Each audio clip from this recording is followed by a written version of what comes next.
বিসমিল্লাহির রহমানির রহিম।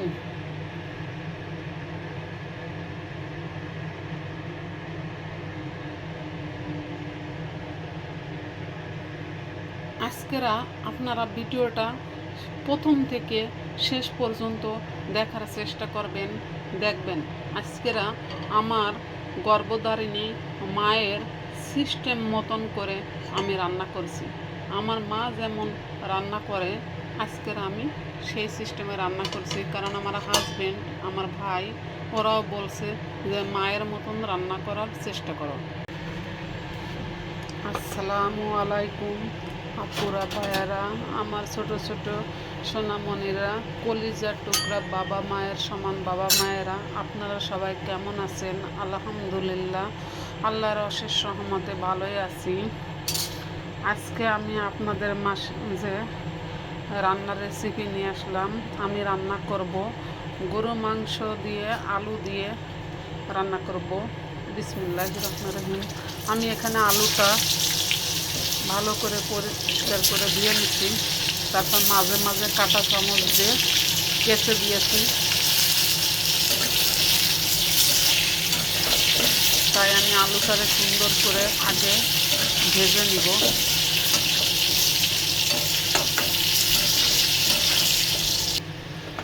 আলুটা সুন্দর করে ভাজা হয়ে গেছে, এখন আমি আলুগুলো উঠাই নিব।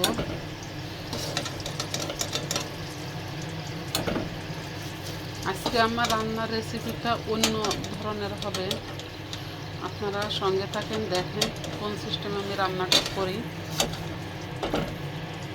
এই যে আলুটা আমি উঠায় রাখছি, আমি মাংসটাকে পানি ঝরিয়ে রাখছিলাম, এখন আমি এই তেলের মাঝে দিয়ে দিব। আমি এর সুন্দর করে একটু এই তেলে ভালো করে একটু ভেজে ভেজে নিব, হালকা ভেজে নিব, পানিও ছেড়ে দিবে। আমি আজকে আগেই বলে নিছি যে আজকে গরুর মাংসটা আমি অন্যভাবে রান্না করব। এই রান্নাটা আছে আমার মায়ের হাতের রান্না।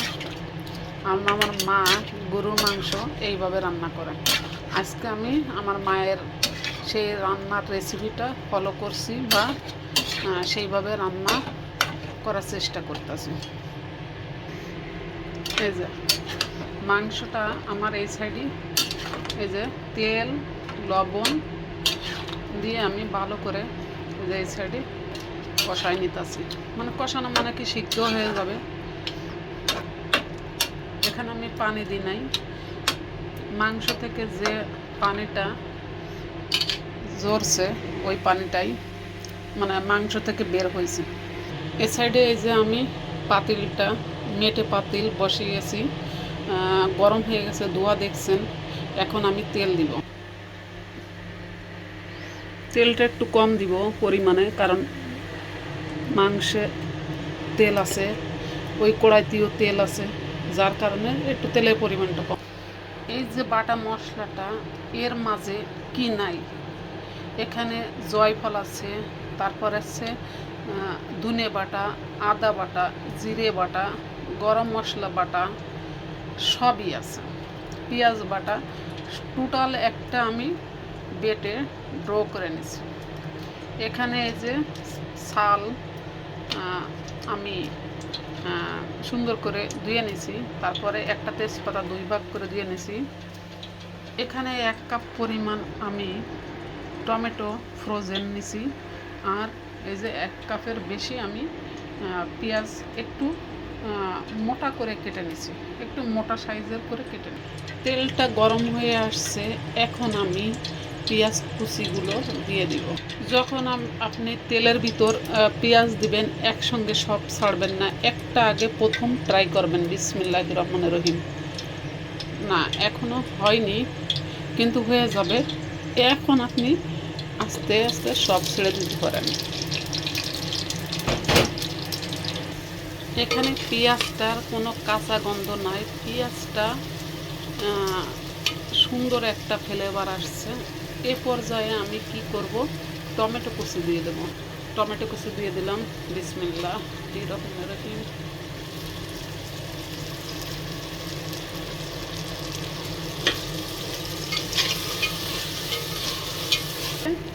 এই সাইডে দেখেন আপনারা, আমার মাংসটাও এই সাইডে রেডি হয়ে আসতেছে।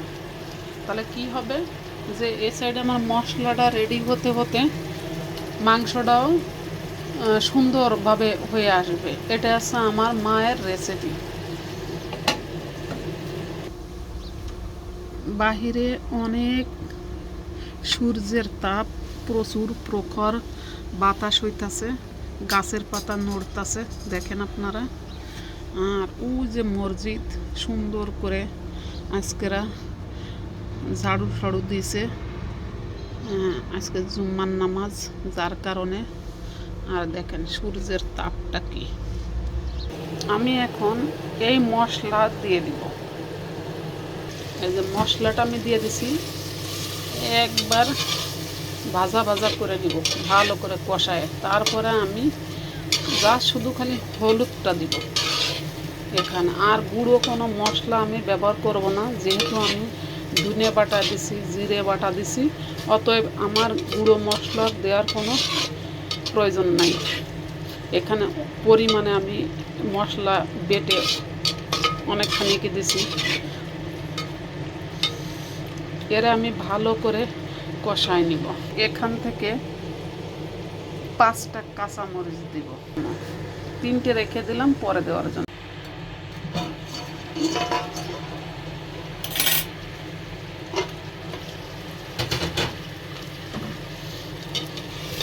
মশলাটা ভালোভাবে ভাজা ভাজা হয়েছে। এখন আমি এখানে একটু গরম পানি দিয়ে দিব। আমি পানি গরম করে রাখছি, এখন দিয়ে দিলাম। এই পানিটুক দিয়ে আমি কষিয়ে নিব ভালো করে। মশলাটা আরও কষিয়ে নিলে কী হবে, মশলাটা পেঁয়াজটা একবার নরম হয়ে যাবে।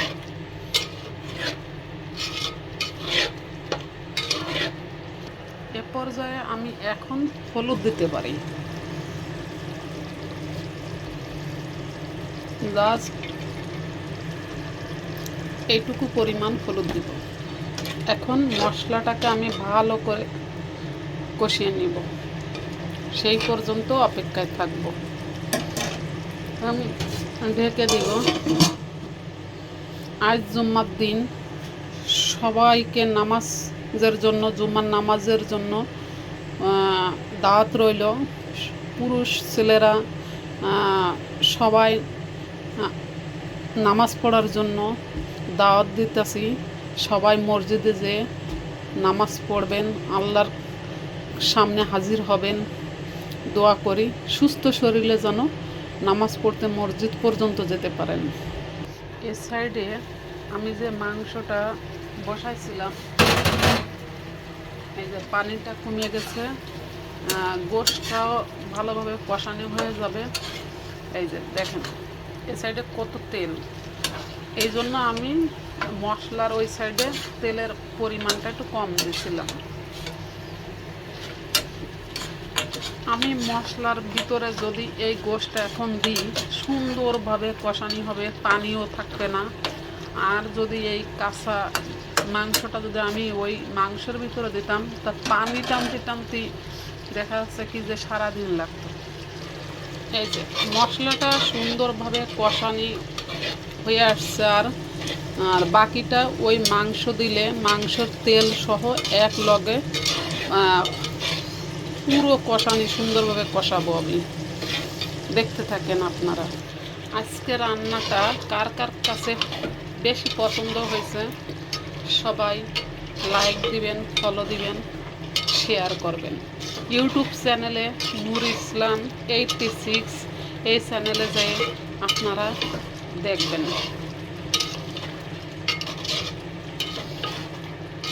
এই যে এখানে কোনো পরিমাণ পানি নাই, যা শুধু খালি তেল, মশলা আর গরুর মাংস। এই মশলায় আমি সুন্দর করে কষাই নিব। এটা হচ্ছে আমার মায়ের হাতের রান্নার রেসিপির মতন করে আমি রান্না চেষ্টা করতেছি। কারণ আমার আম্মা গরুর মাংস যখন রান্না করে তখন ঠিক এই সিস্টেমে রান্না করে। উনি এক চুলায় মাংসটাকে আগে তেল দিয়ে একটু হলুদ দিয়ে লবণ দিয়ে ভালো করে সাইড দিয়ে জ্বালায় নেয়, তারপরে এইভাবে মশলা বানায় ওর ভিতর ছেড়ে দেয়। মাংসের কালারটা দেখেন, কত সুন্দর একটা কালার আসছে। আমার ভাই সবসময় বলে যে আপু তুমি আম্মার মতন রান্না করতে পারো না, আম্মার হাতে রান্নাটা কত সুন্দর করে মজা লাগে, তুমি ওই সিস্টেমে রান্না করবা। পরে আমার হাজব্যান্ড বলতেছে যে কত ঠিক কথাই বলছে, তুমি তোমার আম্মার মতন করে রান্না করবা। আমার শাশুড়িও ঠিক এই সিস্টেমে রান্না করতো, উনিও এই সিস্টেমে রান্না করতো আমার শাশুড়ি। আল্লাহ তারে জান্নাতুল ফেরদাউস দান করুক। যদি কোনো ভুল ত্রুটি করে থাকে তাকে ক্ষমার দৃষ্টি দেখে আল্লাহ যেন জান্নাতুল ফেরদাউস উচ্চ মাকাম যেন দান করে। তা উনি অনেক একটা ভালো মানুষ ছিল, এলাকার সবাই পরিচয় দিবে তার সম্পর্কে, কারণ সে পুরুষ মানুষের সামনে সচরাচর উনি যেতেন না, আমার শাশুড়ি আম্মা।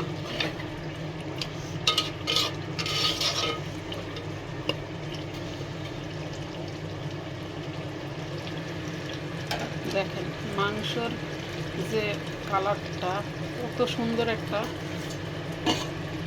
আল্লাহর রহমত লুক আসছে। এখানে মাংসটাকে আমি প্রথমে ভালো করে কষাই নিব, যাতে আমি একবার ঝোলের পানি দিব, মাংসটা গলেও যাবে আর ঝোলও কম থাকবে। আমি বারবার পানি দেব না, যা দিবার একবারেই দেব। দেখেন মাংসটা যদি এইভাবে যদি কষানো যদি না হয় তাহলে ফ্লেভারটা সুন্দর আসবে না, খেতেও মজা লাগবে না। আমি প্রথমে তো আপনারা দেখছেন যে আমি আলাদাভাবে মাংসটাকে সুন্দর করে কষাই দিয়ে নিয়ে নিছি, আর বাকিটা তো এই মশলার সাথে কষানো হইতেছে। মাংসটা সুন্দরভাবে কষানো হয়েছে। এখন আমি এই যে ভেজে রাখা আলুগুলো এগুলো দিয়ে দিব। মাশাআল্লাহ, মনে হইতেছে যে রাজহাঁসের ডিম, বড় বড় ডিম। আমার আম্মা এই আলু কখনো কেটে দেয় না, উনি বাজার থেকে ছোট ছোট সাইজ আনতে বলে। আমার ভাই যখন দেশে ছিল তখন তো আমার ভাই বাজার করতো সব কিছু, তা উনি ওই আমার ভাই ছোট ছোট দিয়ে আলু নিয়ে আসতো যাতে মাংসের ভিতর কেটে না দিয়ে লাগে। কিন্তু একটা কাজ করতো, এর মাঝে কাঁটা চামচ দিয়ে একটু ছিদ্র করে করে দিত। আমিও সেই সিস্টেম করে দিছি, প্রত্যেকটা আলুতে 6টা 7টা করে কাঁটা চামচ দিয়ে ছিদ্র করে দিছি, যাতে মাংসের ফ্লেভারটা পুরা আলুর ভিতর ছড়াই যায়। এ সাইডে আমি গরম পানি করছি, এই পানিটা এর মাঝে দিয়ে দিব। আমি এই যে অ্যালুমিনিয়াম ফয়েল, এই পেপারটা আমি 3টা নিয়ে আসছি, 2টা ইনটেক আছে আর একটা থেকে আমি এই যে বের করছি। এই অ্যালুমিনিয়াম ফয়েলটা আমি দিয়ে মুখটা আটকে দিব। বিশেষ করে এই অ্যালুমিনিয়াম ফয়েল যে কোনো জিনিস অফারে কিনবেন না, অফারের জিনিস কখনো ভালো হয় না। কারণ অফার মানে কি, ওই জিনিসটা ভালো হয় না, খারাপ হয়। যাতে 2টো কিনলে একটা ফ্রি দেবে, এমন যদি কোনো অফার থাকে ওই জিনিস মনে করবেন যে দুর্বল জিনিস, ওই জিনিস ভালো না। কারণ এই অ্যালুমিনিয়াম ফয়েলটা একবার পাতলা ফয়েল, কোনো মতে যদি একটু চার লাগে সাথে সাথে ওটা ছিদ্র হয়ে যায় বা ছিঁড়ে যায়। এই জন্য আর অ্যালুমিনিয়াম ফয়েল বলে কোনো কথা না, কোনো জিনিস অফারে না কেনাটাই বেটার। 2 টাকা বেশি গেলেও যদি জিনিসটা যদি ভালো হয়, আমার মনে হয় ওই জিনিসটাই কেনা ভালো। মাংসর এই যে বলক আসছে, এ পর্যায়ে আমি জালটা কমাই দিব, প্লাস একটা নাড়াচাড়া দিয়ে তারপরে আমি অ্যালুমিনিয়াম ফয়েল দিয়ে মুখটা আটকে দেব। তাহলে কী হবে, চট্টগ্রামের হান্ডি ভিপ হয়ে যাবে। চট্টগ্রামে তো ঐতিহ্যবাহী খাবার আছে হান্ডি ভিপ। দেখেন মাংস মনে হয় যেন কোনো বিয়ে বাড়ির মাংসর মতন দেখা যাইতেছে। মাশাল্লাহ, আল্লাহর রহমত এগুলা। আমি কি করছি, অ্যালুমিনিয়াম ফয়েলটাকে 2 ভাঁজ করে নিয়েছি, বড় করে নিয়ে তারপরে 2 ভাঁজ করে নিয়ে পরে সাইডটা আমি সাইডটা ভেঙে দিছি। এখন একটু মোটা হয়েছে। এই যে এই সাইডটা আমি মুখে দিব, এই যে এইভাবে এই দিলাম, দিয়ে তারপর আমি আটকিয়ে দিব। এই যে আমি প্রথমে অ্যালুমিনিয়াম ফয়েলটা দিয়ে তারপরে আমি ঢাকনা দিছি যাতে কোনো ভাঁজটা না হয়ে যায়। এই জন্য টান টান থাকে এই অ্যালুমিনিয়াম ফয়েলটা। এই যে দেখেন আপনারা, এই যে দেখছেন কত সুন্দর টান টান হয়ে রয়েছে। এইটা দিয়ে তারপর আমি এইটা দিছি, দিয়ে পরে এইভাবে চাপ দিয়ে ধরে পরে সাইড দিয়ে সুন্দর করে ভেঙে দিয়েছি যাতে কোনো ভাবটা মানে এই পানির যে হাওয়াটা বাইরে না ছড়ায় যায়। দমে বসে মাংস আলু সুন্দরভাবে সেট হয়ে যায়, ঝোলটা কমে যাবে, ব্যাস খাওয়ার উপযোগী হয়ে যাবে। এই বছরের গাছের প্রথম বড়ই, 4টে বড়ই নিয়ে আসছে আমার হাজব্যান্ড। তা জোর করে একটা তাকে দিছি, একটা আমি খাইছি। এই যে একটা আমি খাইছি আর 2টা রাখছি আমার ভাইয়ের জন্য। আগে একদিন খাইছি, ওটা হচ্ছে ফ্রোজেন বড়ই, মানে কোলেস্টারে রাখছিল। আর আজকের আছে একবার গাছ থেকে পেড়ে নিয়ে আসে 4টে বড়ই, আরও নিয়ে আসছে। তা উনি যেখানে আছে ওইখানে খাওয়া দাওয়া করছে সবাই মিলে। আর আমার জন্য বাসায় 4টে বড়ই নিয়ে আসছে, তাতে একটা আমি আবার তাকে দিয়ে দিছি আর 2টা আমার ভাইয়ের জন্য রাখছি, একটা আমি খাইছি। মাশাল্লাহ, আলহামদুলিল্লাহ, আল্লাহর অশেষ রহমত যে বছরের প্রথম গাছের বড়ই খেতে পারলাম। এইমাত্র আমি অ্যালুমিনিয়াম ফয়েলটা উঠাই ফেলছি। দেখেন এই পর্যন্ত আমি পানি দিয়েছিলাম, আস্তে আস্তে কমতে কমতে একবার প্রায় সেট হয়ে আসছে, আরও কমবে পানিটা। আর কালারটা দেখেন, বুঝছেন? মাশাল্লাহ, আলহামদুলিল্লাহ, আল্লাহু আকবার, আল্লাহর রহমত। এবার আছে লাস্ট ডেকে দেওয়া অ্যালুমিনিয়াম ফয়েল দিয়ে। আর এই যে এই পরিমাণ আঁচটা দিয়ে আমি রেখে দেব ফাইনাল রান্না হওয়া পর্যন্ত আমি রেখে দিলাম। আমি এই দিনটার জন্য অপেক্ষায় থাকি। দেখেন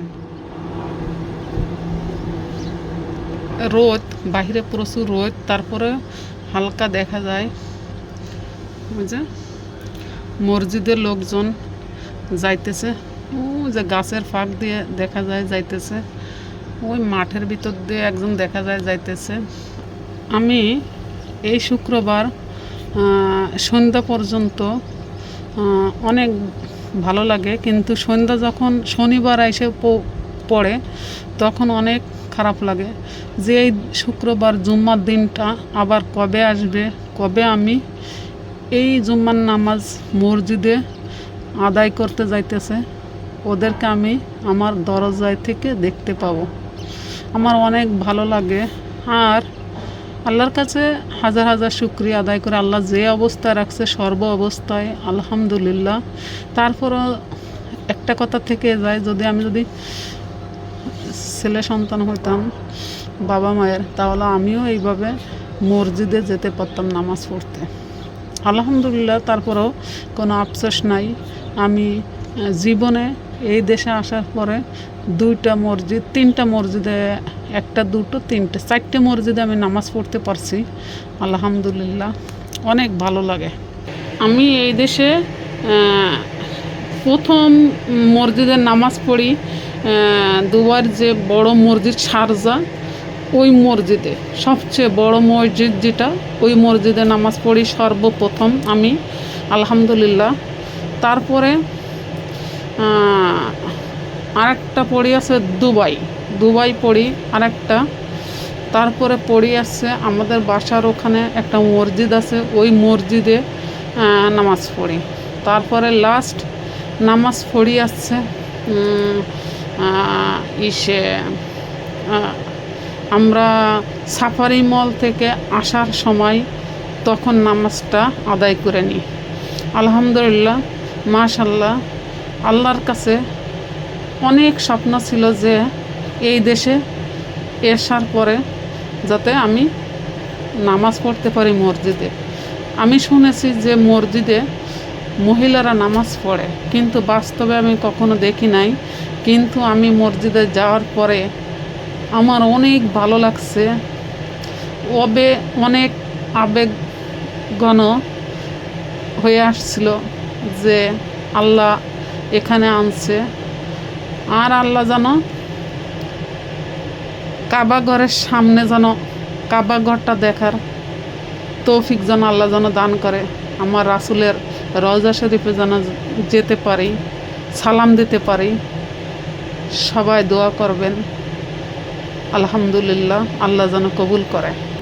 আমি ওই দিন আলু সিদ্ধ করে রাখছিলাম, এই যে শুধু আমার হাতের জন্য আলু সিদ্ধ করে রাখছিলাম। মাশাল্লাহ, আমার হাতটা প্রায় আর ঠিক হয়ে আসছে। আমি ওই দিন আলু সিদ্ধ করে রাখছিলাম আমার এই যে হাতটা ঠিক করার জন্য। মাশাল্লাহ, আমার হাতগুলো অনেক ঠিক হয়ে আসছে, আগের মতন হয়ে আসছে। কারণ এই যে হলুদ দিয়ে মাছ টাছ, তারপরে বেগুন ভাজি, এগুলো হলুদ লবণ মাখাতে যেয়ে আমার হাতটা অনেক হলুদ হয়ে গেছিলো। কিন্তু আমি এই এক সপ্তাহ হাত দিয়ে আঙুল দিয়ে মানে ভাত খাই না, এই চামচ দিয়ে ভাত খাইতেছি, কারণ আঙুলগুলো ঠিক করার জন্য, যাতে আমার হাতটা যেন ঠিক হয়ে যায়। এই যে দেখেন হাতটা মাশাল্লাহ আগে থেকে অনেক ফিরে গেছে, হলুদ ভাবটা প্রায় কেটে আসছে। আমি এই লোশনটা হাতে দিই, এই যে দেখেন এই লোশনটা এত স্মুথ কাজ করে তার বলার মতন না, অনেক সুন্দর। আপনারা ট্রাই করে দেখতে পারেন এই লোশনটা হচ্ছে আপনার হাতটাকে, এই যে হাতের যে চামড়াটা স্কিন, এটারে একবার নরম তুলতুলে করে। আর আছে রিপেয়ার, হাতে যদি কোনো সমস্যা থাকে ওটা রিপেয়ার করে। এটা শুধু আছে রিপেয়ার লোশন। মাশাআল্লাহ, অনেক সুন্দর। এই যে লোশনটা দেওয়ার পরে দেখেন কত সুন্দর কাজ করছে, মাশাআল্লাহ। এই যে আমি যে কাজ করি তো এখানে, তা কাজ করতে করতে এই যেগুলো সব সুইয়ের গুঁতা, মানে বাংলা ভাষায় যেটা বলে সুইয়ের পিস, যে সাইডে সুতো গাঁথা হয় ওই সাইড দিয়ে এইভাবে যখন উঠাইতে যায় তখন এই জায়গায় এই ঘা লাগতে পরে এইখানে স্পট পড়ে গেছে। এই যে এখানেও স্পট পড়ে গেছে। এই আঙ্গুলে যা দেখছেন এগুলো সব আছে সুইয়ের দাগ, মানে যে আমরা যে হাতের কাজ করি সেই সুইয়ের দাগ। এত কষ্টের টাকা আমরা প্রবাস থেকে দেশে পাঠাই, আর আমাদের পরিবাররা সুখে শান্তিতে থাকতে পারে না। কিছু বদমাইশ, এই যে ছিনতাইকারী, ডাকাত, কত প্রকার যে শুরু হয়েছে বাংলাদেশে, লুটপাট শুরু হয়ে গেছে। বাংলাদেশ সরকার কি করে, একটা চোর ধরছে, ডাকাত ধরছে, সন্ত্রাস ধরছে, এরা জেলে ভরে। জেলে ভরতে হবে কেন? বায়তুল মোকাররমের সামনে ওই ডাকাতটাকে, ওই সন্ত্রাসটাকে একবার প্রকাশ্যে মাইকিং করে পত্রপত্রিকায় দিয়ে তারপরে যদি প্রকাশ্যে জুলাই ফাঁসির মঞ্চে ফাঁসি দেয় প্রকাশ্যে, ওই একটা দেখা দেখি আরও 5টা সতর্ক হয়ে থাকবে যে না, যদি আমি এই অপরাধ কাজ করি তাহলে ওর মতন আমারও এই পরিণতি হবে, অতএব সবাই সাবধান থাকবে। এই কাজটা যদি করে অন্তত 5টা 6টা যদি এই ক্রিমিনাল শয়তানদের যদি এরকম যদি প্রকাশ্যে ফাঁসি দেয়, তাহলে বাংলাদেশ একবার সিধাভাবে চলার চেষ্টা করবে। আর এরা কি করে, বাংলাদেশ সরকার যে দেয় জেলের ভিতর বইরে, থানা পুলিশরা টাকা খাইয়ে আবার ছেড়ে দেয়, তাহলে কি হলো বলেন আপনারা? স্থানীয় লোকজন দেখবেন যে ওরা ভুক্তভোগী হয় না, হয় শুধু একমাত্র প্রবাসীর পরিবার। কারণ প্রবাসী পরিবারের হয় অর্থ হাতিয়ে নেবে, না সম্পদ হাতিয়ে নেবে, তা নাহলে সন্তানদের প্রতি অত্যাচার অবিচার এইগুলো করবে। একমাত্র আমরাই প্রবাসীরাই ভুক্তভোগী। কিন্তু এই সরকার আমাদের রেমিটেন্স ভোগ করবে, অথচ আমাদের সিকিউরিটি দিতে পারে না। এই সরকার বলতে না, বাংলাদেশে যেই সরকার আসুক না কেন, কেউই উপযুক্ত সরকার হয় না, পরিপূর্ণ সরকার হয় না। এরা সব লুটপাটের ধান্দায় থাকে বেশি। দেখেন মসজিদে কতগুলো গাড়ি দেখা যাইতেছে, আর ওই যে লোক যাইতেছে। আর মসজিদে কি সুন্দর খুতবা পড়তেছে, মাশাল্লাহ। আমার মন চাইতেছে যে আমি যদি ওখানে ছুটে যেতে পারতাম, আমার মনটা অনেক শান্তি পেত। কারণ শান্তি একমাত্র খুঁজতে গেলে মসজিদে যেতে হবে, আল্লাহর সামনে হাজির হতে হবে, সালাতের মাধ্যমে শান্তি খুঁজে পাওয়া যাবে।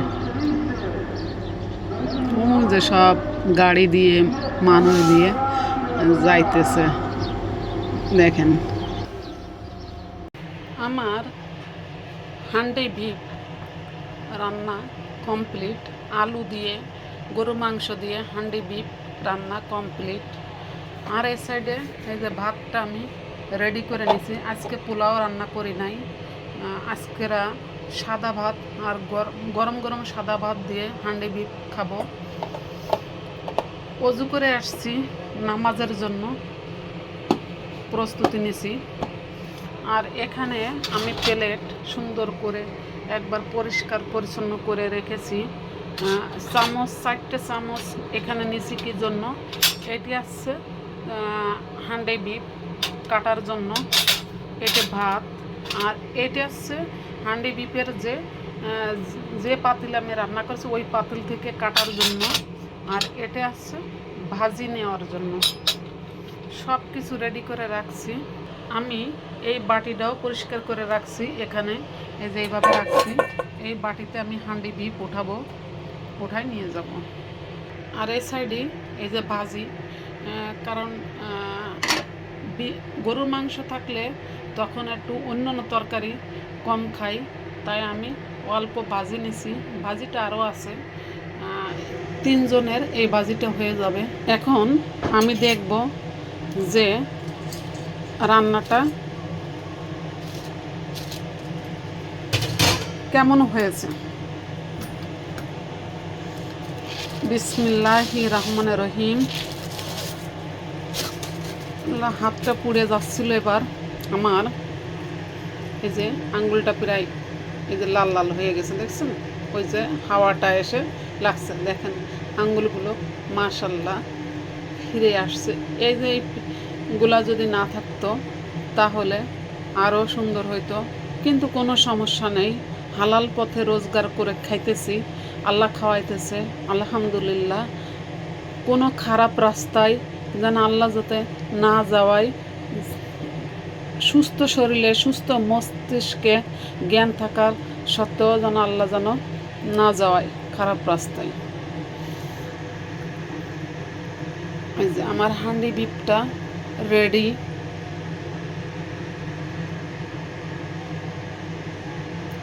এখানে একটু ঝোল রাখছি বেশি, কারণ বিকালে মাগরিবি নামাজের পরে আজকেরা শাহি পরাটা পাওয়া যায় এখানে, আমাদের বাসার পাশে, ওখান থেকে আমরা পরোটা নিয়ে আসবো, এনে তারপরে আমরা মাগরিবি নামাজের পরে নাস্তাটা শেষ করব। এই জন্য হালকা একটু ঝোল রাখছি। ওকে, সবাই ভালো থাকেন, সুস্থ থাকেন, শরীরের প্রতি যত্ন নেবেন, বাবা মায়ের প্রতি যত্ন নেবেন, দেখবেন জীবনে সব আশা পূর্ণ হবে। আপনার কোনো আশা আল্লাহ অপূর্ণ রাখবেন না। হয়তো মনে করতে পারেন যে কই আল্লাহ তো আশা পূর্ণ করে না, এটা আপনার ভুল ধারণা। আপনার আশা ঠিকই আল্লাহ পূর্ণ করবে। কিছু আশা এই জীবিত থাকাকালীনই আপনার পূর্ণ হবে, আর কিছু আশা যেগুলো আপনার এই দুনিয়াতে না হয়েছে, মৃত্যুর পরে আপনার ওই আশাগুলো যদি আপনি ভালো কাজ করেন তাহলে পূর্ণ করে দেবে ইনশাল্লাহ। ভালো থাকেন, সুস্থ থাকেন, আমাদের জন্য দোয়া করেন যাতে সৎ পথে থেকে সৎভাবে আল্লাহ যেন রোজগার করতে দেয়, আর সেই সৎ পথের টাকা যেন বাবা মা, ভাই বোন, ভাইয়ের সন্তান সবাইকে যেন খাওয়ার তৌফিক দান করুক আল্লাহ। এই দোয়া সবাই করবেন। আসসালামু আলাইকুম, আল্লাহ হাফেজ।